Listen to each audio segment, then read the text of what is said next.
The NDP is seen as a guiding document. It was released in 2011 and is positioned as a blueprint for tackling South Africa's challenges, and that is until 2030. In 2012, Cabinet adopted the NDP as a long-term vision and plan for the country. NDP aims are to eliminate poverty and to reduce inequality by 2030. According to the executive summary, South Africa can realize these goals by drawing on the energies of its people, growing an inclusive economy, building capacity, capabilities, enhancing the capability of the state, and promoting leadership and partnerships throughout society. And the NDP actually stresses this thing of partnerships very much. There's a similar emphasis in the SDGs on collaboration to make these things work.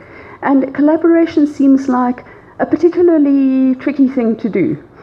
At every discussion forum that we have, the very strong message that comes out is government departments must work together. They must collaborate to make these things happen. And if they don't, there's no chance of making them happen. Right, how did it come about? The National Planning Commission was appointed in May 2010 to draft a vision and national development plan. The MPC diagnostic report released in June 2011 set out South Africa's achievements and shortcomings since 1994. It identified a failure to implement policies and an absence of broad partnerships as the main reason for slow progress. Now, I would really like to know whether we've made progress on that. It set out 9 preliminary challenges. Right, the diagnostic report said too few people work. The NDP says an economy that will create more jobs. The NDP diagnostic report says the quality of school education for black people is poor. The summary of the NDP actions says improving the quality of education, training and innovation. The diagnostic report says infrastructure is poorly located, inadequate and under-maintained. The NDP indirectly addresses that, so it is somewhere in the text of the NDP. Economic infrastructure. Under economic infrastructure. Thanks, Debbie. Spatial divides hobble inclusive development. So what must happen is reversing the spatial effects of apartheid. The economy is unsustainably resource intensive.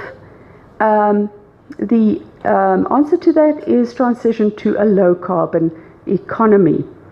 You will see elsewhere that also there needs to be beneficiation of natural resources, and there needs to be a transition to the knowledge economy, which is what DST, Department of Science and Technology, stresses. The public health system cannot meet demand or sustain quality. The answer is quality healthcare for all. Public services are uneven and often of poor quality, so reforming the public service is essential.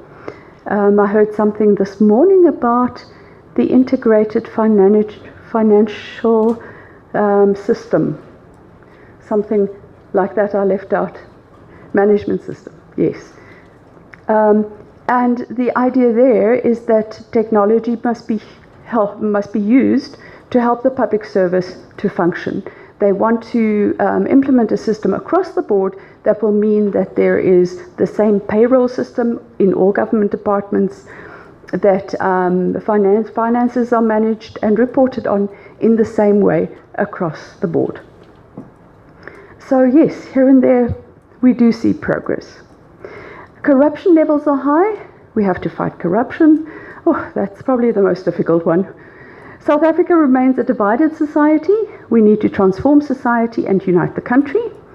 And then there are these 3 points which have obvious, problems that one can identify, but the answers are an inclusive and integrated rural economy, so that is stressed, social protection is stressed, and building safer communities is stressed.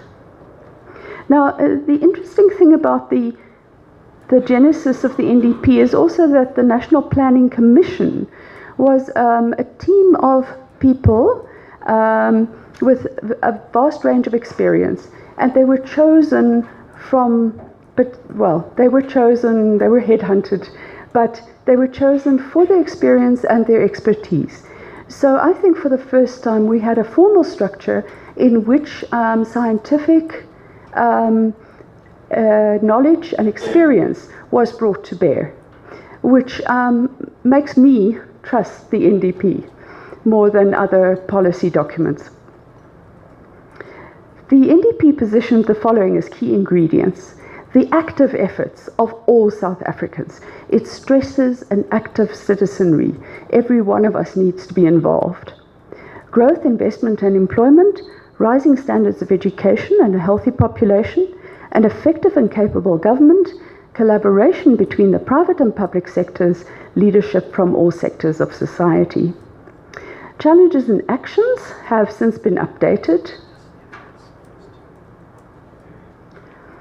And I won't go through all those. Again, that's a beautiful diagram of what we've just been talking about. Clean, renewable energy catches my eye there. That is a particularly important aspect, and that is in the NDP as well. Next year, we'll be commemorating the theme of renewable energy, in line with one of the decades of action of the United Nations. That's now NSTF. We'll be looking at renewable energy next year. Okay, how is the NDP being implemented? The first cycle of implementation processes. In a media briefing in 2013, the Minister in the Presidency, National Planning Commission, Trevor Manuel, spoke about the implementation processes. Here are some of the points. 3 phases have been identified, critical steps to be taken in 2013 to unlock implementation, including preparing the 2014 to 19 medium-term strategic framework as the first 5-year building block. And we're still in that phase. Then there's a planning cycle, and then there are more planning cycles. So the idea is that every 5 years, there's a revision and a planning for going forward. By the way, Trevor Manuel spoke to us about the NDP a few years ago at the awards ceremony. The NDP is a plan for the whole country. The plan will shape budget allocations over the next 17 years. Planning and implementation should be informed by evidence-based monitoring and evaluation. That's the other great thing from a science perspective, is that it will be looking at evidence. That implies all kinds of things. It means that data must be collected and managed. And I must say that is another theme that comes out of every discussion forum, is the lack of data, or the lack of storing data systematically and using it to analyze and then plan sensibly for our future. Okay, I'm going to skip that paragraph.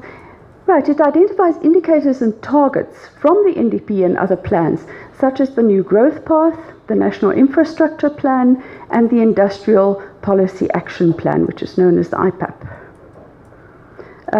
At the time that the NDP came out, COSATU had some criticism, and they said that the Industrial Policy Action Plan was not stressed enough, and that industrial development is of critical importance.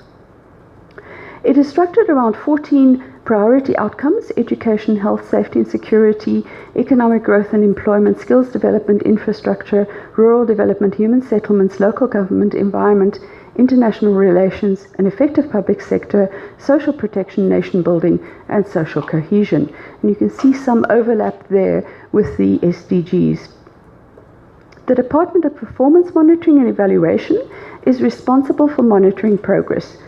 For more detailed information, go to the NDP Unpacked.